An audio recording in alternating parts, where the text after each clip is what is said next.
ჰაერის დაბინძურებით ყოველწლიურად მსოფლიოში 6,5 მილიონი ადამიანი იღუპება. საერთაშორისო ენერგეტიკული სააგენტოს მიერ ჩატარებული კვლევის თანახმად, საქართველო მსოფლიო ქვეყნებს შორის ჰაერის დაბინძურებით სიკვდილიანობის თვალსაზრისით პირველ ადგილზეა. მსოფლიო ჯანდაცვის ორგანიზაციის კვლევის მიხედვით, მსოფლიო ქალაქებს შორის ჰაერის დაბინძურების თვალსაზრისით თბილისი 473 ადგილზეა. ხშირად ჩვენს დედაქალაქს მომაკვდინებელ ქალაქსაც უწოდებენ. აღსანიშნავია, რომ ყოველწლიურად იმატებს სიმსივნით და სასუნთქი ორგანოების დაავადებით გარდაცვლილთა რიცხვი. თუ ასე გავაგრძელებთ, 50 წლის შემდეგ მოსახლეობა მილიონზე ნაკლები იქნება, ხოლო გადარჩენილთა უმეტესი ნაწილი მძიმე სცენით დაავადდება. ატმოსფერული ჰაერის დაბინძურებას ბევრი გამომწვევი მიზეზი აქვს. ყველაზე მწვავედ პრობლემა დედაქალაქში ავტომობილებია. ჰაერის დაბინძურების უმთავრესი გამომწვევი მიზეზი გახლავთ ავტომანქანების გამონაბოლქვი. აღსანიშნავია, რომ ბოლო რამდენიმე წლის განმავლობაში დედაქალაქში ორჯერ გაიზარდა ავტომანქანების რიცხვი. და რაც მთავარია, უმეტესი მათგანი გახლავთ ძალიან ძველი და ექსპლუატაციის ვადაგასული. მესამე მნიშვნელოვანი პრობლემა არასწორი ურბანული დაგეგმარება და უკანონო მშენებლობებია. ჰაერის დაბინძურების კიდევ ერთი ფაქტორი გახლავთ უხალისო საწვავი, საცობები და მოუწესრიგებელი ინფრასტრუქტურა. ასევე აღსანიშნავია რეკრეაციული ზონების სიმცირე, მშენებლობებს და კონკრეტულ ბიზნეს ინტერესებს შეწირული ხეები. აუცილებელია აღინიშნოს, რომ ყველა განვითარებულ ქვეყანაში რეკომენდირებულია ერთსულ მოსახლეზე 15 კვადრატული მეტრის მწვანე სივრცე.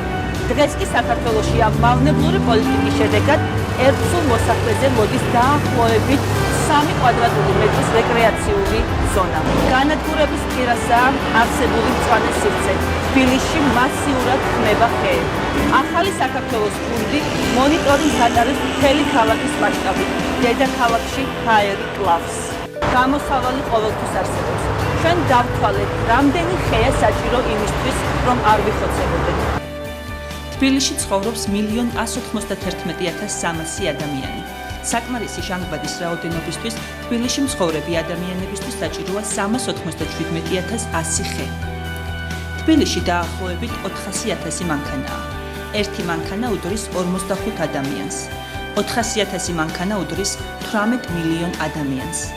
თბილისში არსებული მანქანების რაოდენობისთვის საჭიროა 6 მილიონი ხე. თბილისში მცხოვრები ადამიანებისა და არსებული მანქანების გათვალისწინებით ვღებულობთ 6,397,100 ხის საჭიროებას საკმარისი ჟანგბადისთვის. ვფიქრობთ, რომ აუცილებლად გასაკეთებელია ვერტიკალური გამწვანების სისტემა, რაც დიდი წარმატებით მუშაობს ევროპის და ამერიკის წამყვან ქვეყნებში, მათ შორის სახურავების გამწვანებაც. არსებული რეკრეაციული ზონების მოვლა და მონიტორინგი. უნდა წავახალისოთ საზოგადოებრივი ტრანსპორტი. სრულიად განახდეს ავტოპარკი და შემოვიდეს ეკოლოგიურად სუფთა ტრანსპორტი. ასევე დაწესდეს საწვავის ხარისხის კონტროლი. შედეგად ჩვენ მივიღებთ ეკოლოგიურად სუფთა ქალაქს, ჯანსაღ გარემოს და ჰაერს, რომელიც არ კლავს. ამავდროულად შემცირდება სიკვდილიანობის რიცხვი. ჩვენი პრიორიტეტი და მიზანი უნდა იყოს, რომ ვაქციოთ თბილისი ეკოლოგიურად სუფთა ქალაქად.